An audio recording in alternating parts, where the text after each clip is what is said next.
Good morning. I'm hoping that this is just going to be a short little video as a continuation of my adding the new pulleys and the belt from Lathe. And I came out this morning and thought, well, I'd like to give it a test to see what kind of a cut it takes.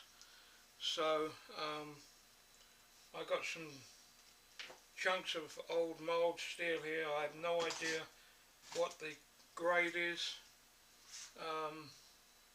I've got a piece of 1 5/16 mild steel of some kind. It's certainly not free cutting. That's the chips that are coming off. But I wanted to check to see what kind of a cut I could take on different materials, and so I thought, well, I'll try mild steel first. I'm using what's it called? Oh boy. It's a high-speed steel HSS cutter, but it's got, oh wow, I can't remember, but it's on one of the websites in Australia, and I think it's called Eccentric Engineering, and I first saw it on there. And according to the video, you can use a higher speed, not as fast as carbide, but faster than ordinary HSS. Can't remember. Anyway, I've been playing around this morning, trying to get some ideas of how this new system is going to perform.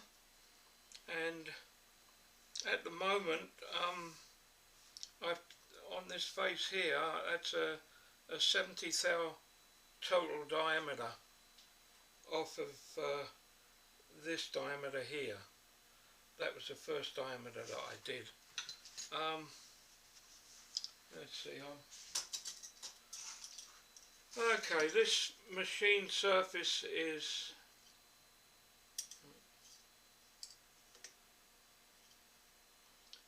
.262, and this dimension here is 1.190. So it's taken 70. It's taken 70 thou. Now, a lot of people have, well, I shouldn't say a lot of people. I noticed that there are some machinists with this power feed system with the lead screw and the spring coil on the end, and they say they don't like it. Well, they said that it jumps. It jumps every now and again when they hold the handle and start feeding along. The spring expands, and then all of a sudden it puts more pressure on the tool bit, and the tool bit jerks forward. Well, yes, it does do that if you hang on to this hand wheel and keep it solid there. Now, I found that with this system that I can take a pretty good cut, and by controlling the grip on the handle, you can control to a certain extent with the feed ratio that you have on the back with the 3 different sized pulleys, that if you allow the thing to, if you release your grip slightly and even allow the hand wheel to slightly turn, while you're gripping it, you can actually control the amount of cut that you take, and I've had it happen to me where it has jerked forward, but I've got used to the fact that if I grip this slightly, I can actually control by watching the RPM window and controlling the feed or the speed, that I can actually take a 70th hour cut. And this is just a high speed tool bit. I could increase the speed of the RPM if I was using carbide, and I don't know how far I could go before the belt would start to slip, but I'll try and demonstrate to you what I mean. I'll switch it on, and I've got this thing running at 740 RPM. Okay, now that's pretty fast, really. What do I do with that? Ah, here. I'll just put a little drop of, I don't know what this is. It's some kind of a lubricant. I don't even know where I got it from. So that's running at 746. Now, as you take a cut, it slows down, obviously, because of the torque on the motor. So, but now you see that it's already slowed down to 430. But I'm just gently gripping this hand wheel. I'll see what happens if I hold it completely. It's gone down to 200, 185, 240. Now it's still cutting, but you can see that the chuck is almost trying to stop. Now I can increase the speed and do it that way. Now I'll put it up. I'll put the speed up. See, now I can grip it, but I don't want it chattering either. This material is real rough stuff. I have no idea. I got it from a company that I used to work for years ago, and they used to throw these odd pieces in a box. You see. So, but that's taking 70 thou off.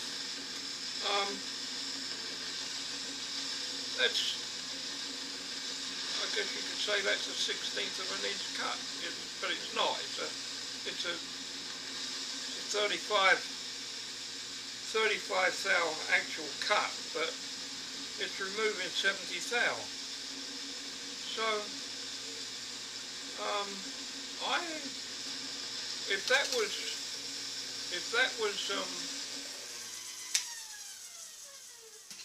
that was leaded steel or free cutting, I mean, that would be a piece of cake, I'm sure of that. And you could increase the feed and do all kinds of things. But that's a rough old piece of mild steel.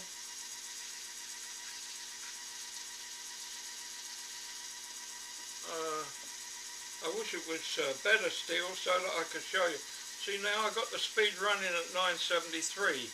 That's because I increased the speed, because of I could then hold the handle tighter.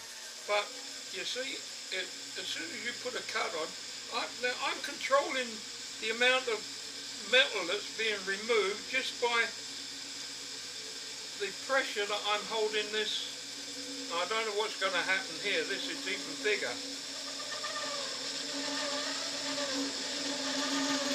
Yeah, it's too fast.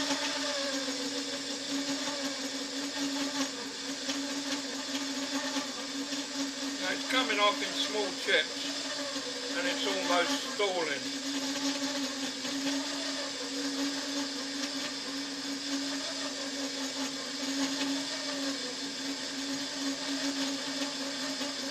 Now I'm sure that the spring is moving a little bit now on the lead screw. not profitable to do such a cut like that, but it is removing metal, although it's not removing it nicely. But bearing in mind that this is just a high-speed cutter, so I'll take another cut. Let's take another. We'll take let's see, 70. Let's take an 80 thou cut. 10, 20, 30, 40, 50, 60, 70, 80. I think I'm doing it right. Okay. Now this is an 80 thou cut. Now I'll cut the. That's at 450, 470.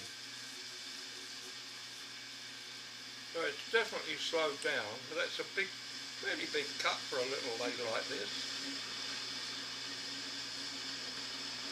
It would be nice with a flow of coolant on there maybe, to lube it. Yeah, see? So what I'll do is I'll give it a little bit of juice. Now it's running at 660, but as soon as it makes contact, it will slow right down. So I'll put it up to 930. There we go. Now, see now, if I grip that too tight, it's going to start to chatter. If I allow it to,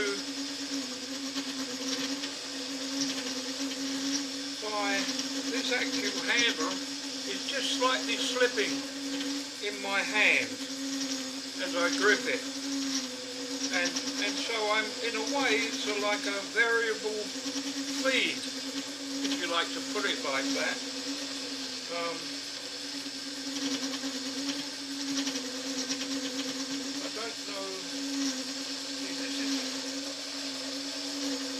What I might do is I might put another pulley on the outside of this for the feed. Now that's, I mean, what more? You could take lighter cuts. You could take lighter cuts. See, I mean, that's going pretty nice. You could take lighter cuts and more cuts and remove the metal that way. I don't know whether that's more beneficial. Maybe it is. Maybe it takes the same amount of time, or it might be quicker. But that's, to me, that's removing metal on a little thing like this, which is really, I don't think, designed to take cuts like this.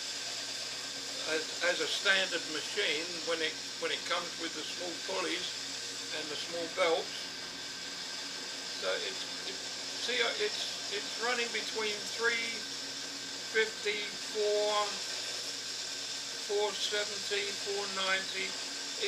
That's because of the grip that I have. It's varying. The grip is varying.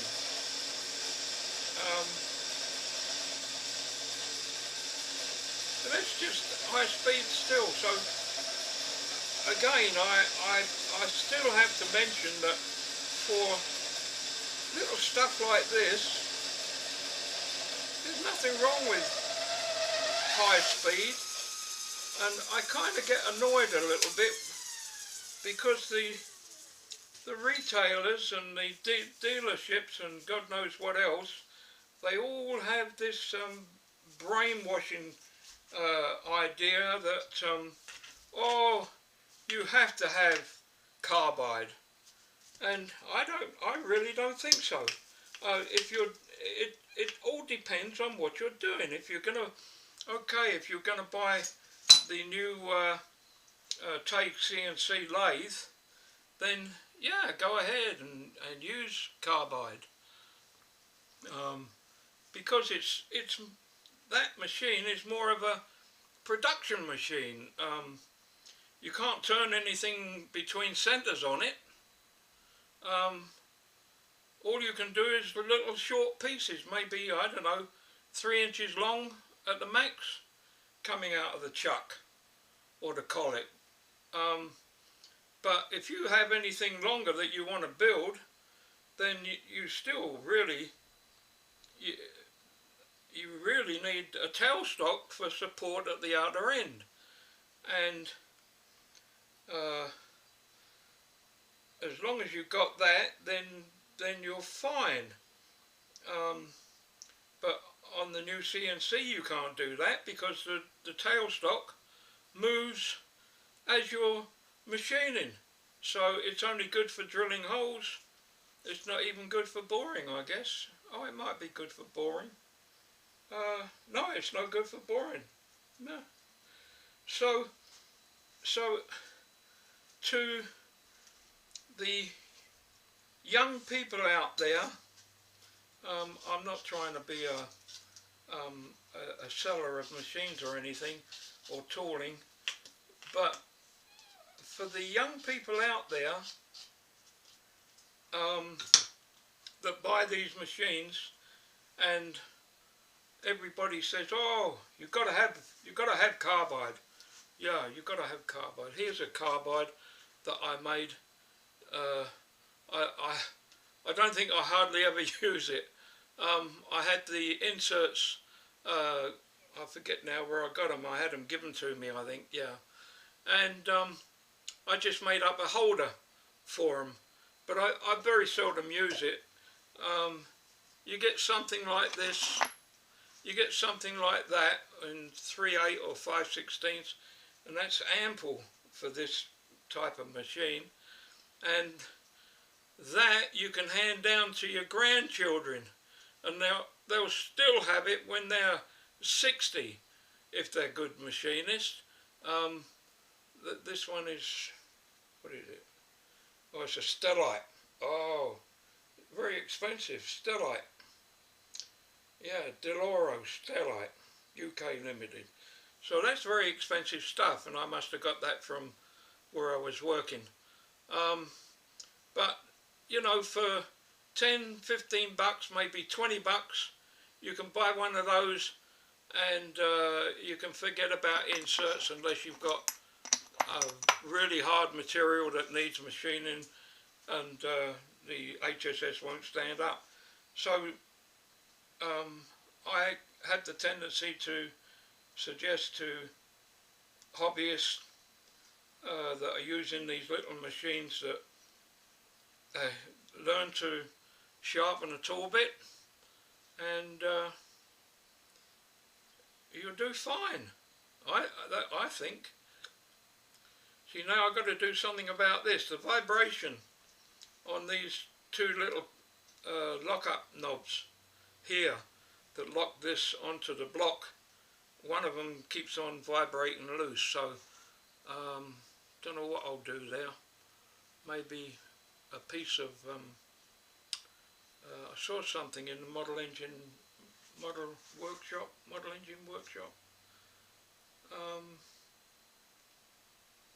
What was it now? I was in a recent book. Something you can do to a screw, like a piece of nylon. Now what was it? Oh yeah, I know. Drill a hole across the thread.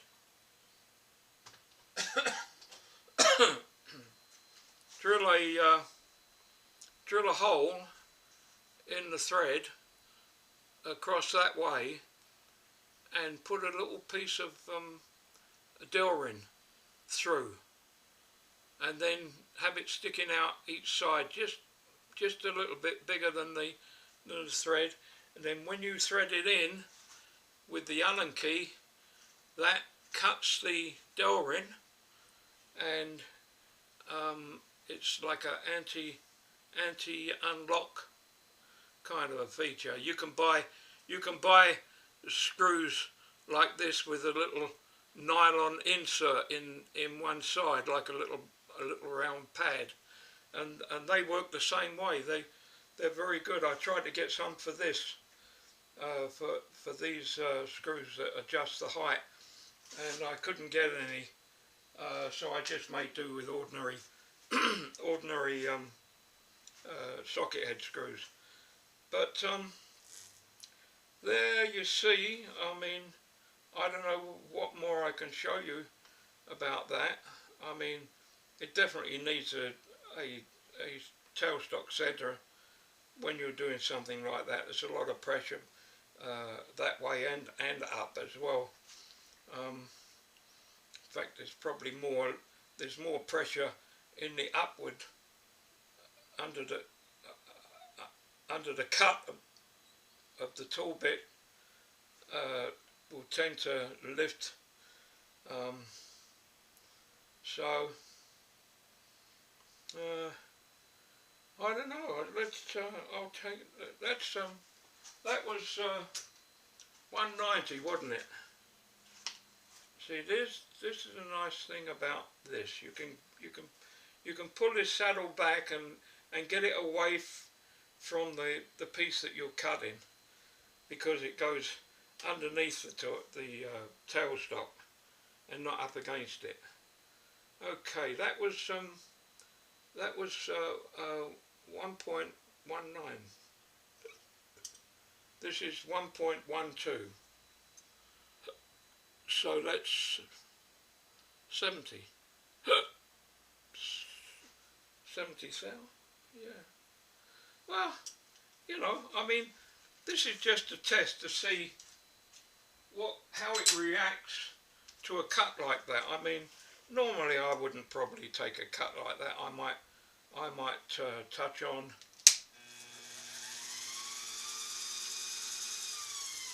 This is a nice thing about having control of the speed. Okay, but you'll see that the speed drops right down,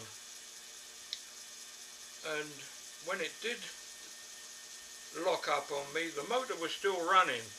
So this little shear line motor is quite hot. It's getting hot. So that's, I don't know about that. It's quite hot to touch. Yeah, give you makes you jip. I don't know about that, but anyway, I would say I'd take 40 thou off. That would be a kind of a reasonable cut for me. I don't know how it will react.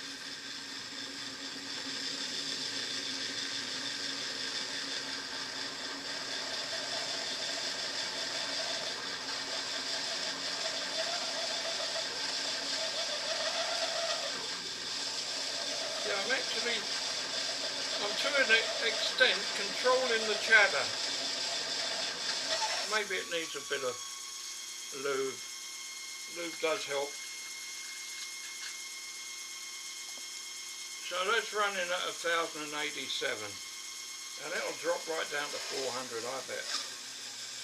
There we go. See, the lube makes quite a difference.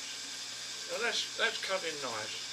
That's down at 500 RPM, and I'm actually controlling the cut with how I'm gripping the handle. So for those people out there that have bought these power feed for their lathe, and they're coming up with the problem of the thing jumping. All of a sudden it jumps and it takes a big cut. I would say if you're having that problem, then don't grip the handle so tight and keep it solidly in one position. Just gently grip it, and even if it slips a little bit, you can feel it creeping. You can actually, just by looking at or listening to the sound and watching the chip that comes off, you can actually control the feed that way. That's just my theory. So So I guess what I'm saying is to go to the trouble of fitting a what do they call them? They put them on shafts.